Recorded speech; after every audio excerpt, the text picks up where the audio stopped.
Wajah Luo Zeng secara mengejutkan tenang, dan pedang bayangan itu bergoyang pelan dan berkata, siapa dia? Tutup pantatku. Aku hanya tahu bahwa dia sedang mencari kematian. Kamu. Gadis jubah merah ini menggigit giginya. Dia tidak menyangka akan bertemu pria yang tidak takut-takut. Aku pikir kamu mencari kematian. Salah satu dari dua penjaga yang mengikuti berteriak. Mereka melihat pemuda itu terbunuh dan wajah mereka sangat jelek. Hutan belantara kuno tidak terbatas, dan Chang Lanzong adalah hegemon wilayah ini. Pria muda yang terbunuh oleh Luo Zeng adalah murid Chang Lanzong yang paling berbakat dalam 100 tahun terakhir. Dia baru-baru ini diturunkan oleh Tuan sebagai seorang yang lulus, dan sekarang dia turun dan turun. Memikirkan karakter dingin dan tirani dari Sovereign, bagaimana kedua penjaga saling bersilangan? Menelepon. Kedua penjaga itu memancarkan cahaya kuning samar dan bentuk tubuh mereka mulai meroket. Kekuatan kedua penjaga ini sedikit lebih kuat daripada pemuda itu, dan ukurannya setinggi 500 kaki. Dalam sekejap mata, ada dua pria di depan Luo Zeng yang setinggi gunung. Jangan bunuh dia. Dia membunuh adik laki-laki itu. Ketika kita kembali ke Zongmen, kita akan dihukum. Aku akan membawanya kembali dan berbagi kemarahan guru, kata wanita berjubah merah itu dengan dingin. Dia juga kerabat dari klan Lanzong, jadi dia memenuhi syarat untuk memanggil pemuda itu seorang guru kecil. Bakatnya juga sangat tinggi, tetapi jauh lebih lemah daripada pemuda itu. Ketika kedua penjaga mendengarnya, mereka juga merasa bahwa wanita berjubah merah mengatakan bahwa itu masuk akal. Salah satu penjaga menatap Luo Zeng dan berkata, bocah itu, menyarankan kamu untuk mengikat tanganmu. Jangan lakukan perlawanan yang tidak perlu, jangan sampai kamu disiksa. Dalam pandangan mereka, ilmu pedang Luo Zeng memang berbeda, dan kekuatannya tidak masuk akal. Tetapi pemuda yang mati di bawah pedang Luo Zeng masihlah musuh yang ringan. Sekarang mereka berdua pergi keluar dan Luo Zeng tidak memiliki peluang untuk menang. Apakah kamu ingin mengikat? Mulut Luo Zeng sedikit miring, dan pedang bayangan di tangannya terangkat dengan lembut. Apakah kamu pikir itu mungkin? Jangan bicara omong kosong dengannya, hapus dia, kata salah seorang penjaga. Kedua raksasa tidak ragu lagi, satu kiri dan kanan, seperti dua gunung besar, datang ke arah Luo Zeng. Gadis berjubah merah menatap Luo Zeng. Dia tidak menemukan sedikit pun kepanikan di wajah Luo Zeng dari awal hingga akhir. Dia selalu sangat tenang. Tentu saja, aku tidak tahu dari mana kepercayaannya berasal. Atau ketergantungan khusus apa yang dia miliki. Sama seperti dua penjaga besar bergegas ke Luo Zeng, permukaan pedang bayangan di tangan Luo Zeng tiba-tiba melintas dua nafsu bergantian. Yang satu biru dan yang lain abu-abu, itu adalah kesempurnaan yang baik dan yang jahat. Meskipun Luo Zeng masih belum sepenuhnya mengontrol arti sebenarnya dari kebaikan dan kejahatan, tetapi Luo Zeng menggabungkan jiwa pedang dari pedang bayangan. Keduanya telah diintegrasikan menjadi satu. Luo Zeng secara alami memahami kekuatan magis. Kegilaan yang baik dan jahat. Ini adalah serangan jiwa oleh pedang bayangan. Hei! Kedua penjaga tiba-tiba merasa bahwa otak mereka telah dibombardir dengan palu yang berat. Tingkat konfrontasi ini, kehilangan Tuhan, cukup untuk membedakan pemenangnya.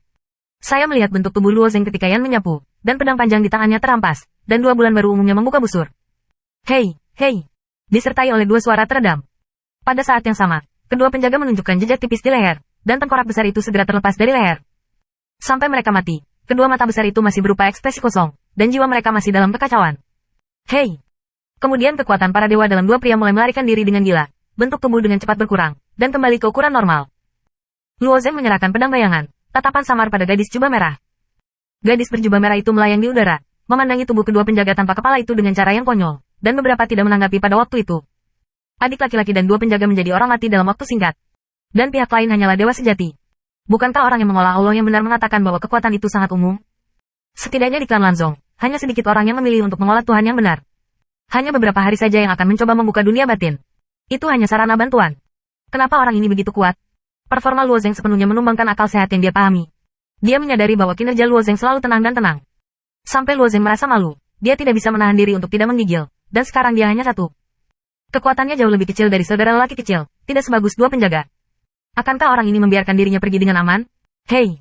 Bentuk tubuh Luo Zeng melayang, dan pedang bayangan di tangannya mencapai alis gadis jubah merah. Tidak peduli dari mana pasukan 4 orang ini berasal, mereka hanya bisa dibunuh jika mereka terbunuh. Namun, Luo Zeng bukan seorang pembunuh. Wanita ini hanya membantu pria muda itu untuk mengejek beberapa kata. Dia tidak berurusan dengan dirinya sendiri. Karena itu, Luo Zeng juga ragu-ragu. Dia perlu alasan untuk membunuh wanita ini. Tidak akan menolak. Melihat ekspresi ketidakpedulian Luo Zeng, wanita berjubah merah itu benar-benar menggigit giginya dan tiba-tiba mendongak, menatap Luo Zeng dengan dadanya yang kuat. Jian Feng, yang memiliki pedang tajam, telah memotong dahinya. Melihat darah yang mengalir di wajahnya yang cerah dan bergerak, mata Luo Zeng menunjukkan sedikit ketidakberdayaan. Di tangan pedang bayangan, belokan ringan, pendapatan cincin sui, bentuk tubuh di flip udara, terbang ke sisi hutan belantara kuno. Setelah melihat punggung Luo Zeng menghilang sepenuhnya, gadis berjubah merah itu menghela napas lega dan perlahan turun dari udara tinggi. Dia duduk di tanah dan lemah. Dia baru saja berbalik di gerbang hantu. Melepaskan gadis berjubah merah adalah bahaya tersembunyi bagi diriku sendiri, tetapi sulit bagi Luo Zeng untuk melanggar prinsip-prinsipnya sendiri. Namun, hutan belantara purba sangat besar, tidak peduli apa kekuatan sekte yang rusak, masih kecil kemungkinan untuk menemukan dirinya, dan ia mungkin tidak tinggal di desa sepanjang waktu. Di antara suku-suku, Fuchu sedang mempelajari metode pemahaman yang diberikan Luo Zeng kepadanya. Metode memahami kebenaran ini adalah bahwa Luo Zeng diambil dari perpustakaan Xianfu, yang juga merupakan kekuatan gaib. Itu sangat tidak menyenangkan di awal kendaraan mengapung itu. Bagaimanapun, membiarkannya mengolah dewa sejati adalah gagasan saudara perempuan Xiao Xiao. Namun, dia tidak bisa menumbuhkan dewa-dewa ketika dia disegel oleh 8 Vena. Tampaknya hanya jalan ini yang bisa dilewati, dan dia telah mempelajarinya dengan gagasan menjadi lebih baik daripada tidak sama sekali. Saya tidak berharap dia hanya melihatnya, dan dia tertarik dengan metode kultivasi diri ini. Metode pemahaman dalam dunia para dewa diwariskan dari Ciyu, dan penanaman Tuhan yang benar ada dalam kekacauan. Dan itu juga arus utama, tetapi di dasar kekacauan, karena keberadaan, tulang-tulang, telah jatuh ke akhir. Seperangkat metode budidaya yang diambil Luo Zeng adalah pro-inovasi Gubei, dan alam juga merupakan esensi dari esensi. Bakat dari awal pelampung pada awalnya luar biasa, ketika dia mempelajarinya dengan cermat, dia merasa ada pintu yang terbuka untuknya,